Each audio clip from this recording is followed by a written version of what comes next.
Hello friends, my name is Rinki. आप सभी का स्वागत है study with Rinki YouTube channel पर। आज मैं आप सभी के सामने सीटेट से संबंधित कुछ महत्वपूर्ण बिंदुओं की चर्चा करना चाहती हूँ। इन बिंदुओं से आपको आपके सीटेट के पूरे पेपर में बहुत ज़्यादा हेल्प मिलेगी। जब आप सीटेट के क्वेश्चंस को पढ़ोगे तो उन क्वेश्चंस को और जब उसके आंसर्स के पॉइंट्स पढ़ोगे तो उनको समझने में भी आपको इनसे हेल्प मिलेगी। तो चलिए शुरू करते हैं आज की वीडियो। अगर आप चाहें तो इन्हें सकारात्मक और नकारात्मक बिंदुओं में भी विभाजित कर सकते हैं। सीटेट में आप जब भी किसी भी सवाल का जवाब दें तो उसका जवाब देने से पहले आपको सबसे पहले एक बच्चे को ध्यान में रख के और उसके क्लासरूम या फिर किस तरीके से बच्चे को हम अच्छी तरीके से पढ़ा सकते हैं उन सब का ध्यान रखना होगा। उसके बाद ही आप कोई भी जवाब दें। इसमें है सबसे पहला बिंदु अवसर और अनिवार्य। अवसर एक धनात्मक शब्द है। धनात्मक का मतलब पॉजिटिव और अनिवार्य एक नेगेटिव वर्ड है। अवसर और अनिवार्य में डिफरेंस बताते हुए मैं आपको इसको समझाऊंगी। जैसे कि अवसर है, अब बच्चे के सामने हमें कुछ भी करवाना है उसे, तो हमें उसे इस चीज़ के लिए बाधित नहीं करना है कि ये काम उसे करना ही है, मतलब वो काम उसके लिए अनिवार्य है, इस तरीके से नहीं करवाना। बच्चे के लिए किसी भी चीज़ को करने के अवसर देने हैं। अवसर देंगे बच्चा खुद करेगा उस चीज़ को। अगर कोई चीज़ अनिवार्य है तो मतलब हम उसके लिए ज़बरदस्ती उसको हम वो चीज़ सौंप रहे हैं। लेकिन अगर अवसर देंगे, अवसर का मतलब है कि वो अपने पर्यावरण में अपनी इच्छा से उस चीज़ को करेगा। तो अगर आपको कहीं भी अवसर शब्द दिखे तो वो एक धनात्मक शब्द है। और अवसर, जहाँ पे अवसर होगा सबसे बेस्ट पॉइंट वही होता है। और अगर अनिवार्य शब्द है तो वो एक नेगेटिव वर्ड होता है। इसी के साथ हम शुरू करते हैं सेकंड पॉइंट, जो है बाल साहित्य और पाठ्य पुस्तक। हमने देखा होगा कि बहुत सारे पॉइंट्स होते हैं कि बच्चों को पाठ्य पुस्तक से पढ़ाए या बाल साहित्य। तो इसमें पाठ्य पुस्तक एक नेगेटिव वर्ड है, लेकिन अगर बाल साहित्य है तो बाल साहित्य बच्चों को पढ़ा रहे तो उनके साहित्य, बच्चों से रिलेटेड जो पंचतंत्र की कहानियाँ हैं या फिर जो स्टोरी बुक्स हैं उनसे बच्चों को पढ़ाना चाहिए। पाठ्य पुस्तक और बाल साहित्य दोनों को देखा जाए तो बाल साहित्य पॉइंट ज़्यादा बेस्ट है, आप इसी को चूज़ करना। तीसरा बिंदु है अर्जन और अधिग्रहण। अर्जन का अर्थ है जो बच्चा अपने वातावरण से सीखता है, और अधिग्रहण जो हम उसे सिखाते हैं। तो एक चीज़ है कि एक तो हम बच्चे को ज़बरदस्ती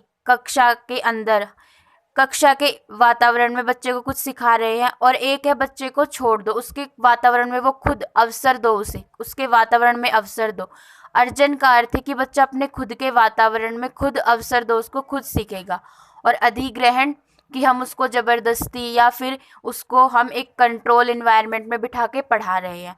तो अर्जन और अधिग्रहण में अर्जन एक पॉजिटिव पॉइंट है और अधिग्रहण एक नेगेटिव पॉइंट। इसी के साथ फोर्थ पॉइंट है भी और केवल और ही। इसमें से अगर आपको किसी भी शब्द में किसी भी आपके पॉइंट्स में आपको भी मिलेगा तो भी का मतलब ये भी हो सकता है। और अगर एक पॉइंट है केवल और ही किसी भी आंसर को लिमिटेड बना देता है कि केवल यही होगा या यही हो सकता है। हमें ऐसा नहीं करना है। हमें भी हमें इस बात को बताता है कि बच्चे के सामने बहुत सारे अवसर हैं। तो अगर आपको इनमें से कोई पॉइंट मिले तो आप भी वाला पॉइंट सही कर। अगला शब्द है भाषा प्रयोग, व्याकरण और अभ्यास। भाषा प्रयोग, बच्चा जब छोटा है वो अपनी भाषा का प्रयोग करता है। उसे अपने दिन प्रतिदिन की जो भी गतिविधियां है, जो भी कुछ करना है, अपनी भाषा को प्रयोग करेगा। लेकिन व्याकरण और अभ्यास ये हम उसे पाठ्य पुस्तकों के माध्यम से करवाएंगे। व्याकरण अभ्यास में इसमें हम बच्चे को ज़बरदस्ती कुछ सिखा रहे हैं, लेकिन भाषा प्रयोग बच्चा खुद अपने वातावरण के अकॉर्डिंग हर चीज़ को करेगा। तो भाषा प्रयोग और व्याकरण और अभ्यास में से भाषा प्रयोग एक पॉजिटिव वर्ड है और व्याकरण और अभ्यास नेगेटिव। नेक्स्ट पॉइंट है भाषा संसाधन और भाषा समस्या। हमें हमेशा संसाधन एक बहुत पॉजिटिव पॉइंट है, और यहाँ पे भाषा संसाधन, भाषा किसी भी इंसान के लिए एक महत्वपूर्ण संसाधन होता है। तो भाषा को कभी भी समस्या नहीं समझना है। भाषा हमारे लिए एक बहुत ही महत्वपूर्ण संसाधन है।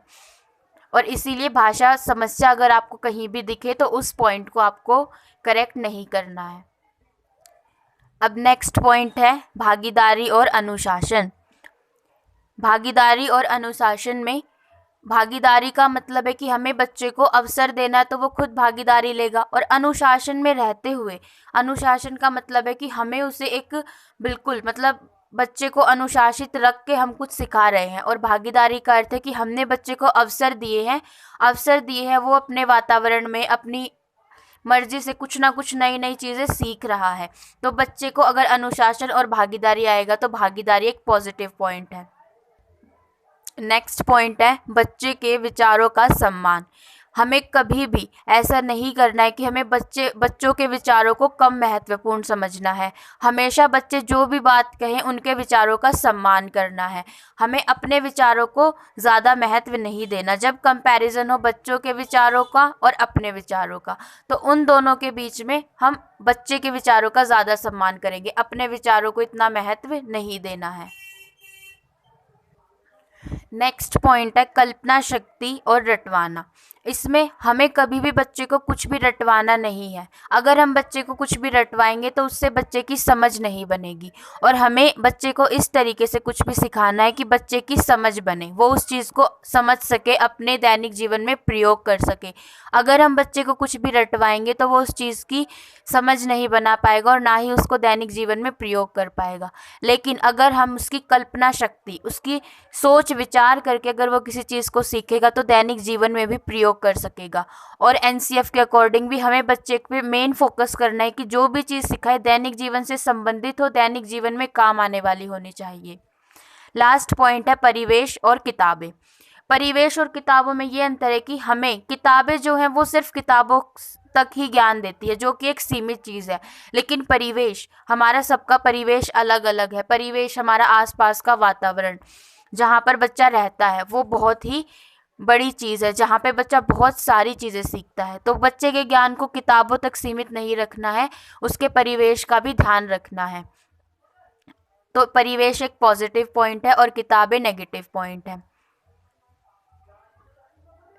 अगर आपको मेरी वीडियो अच्छी लगे तो प्लीज़ लाइक करना और चैनल को सब्सक्राइब करना। ये मेरी पहली वीडियो है। जो भी कुछ आपको इसमें कमी लगे आप कमेंट सेक्शन में बता सकते हो। Thank you.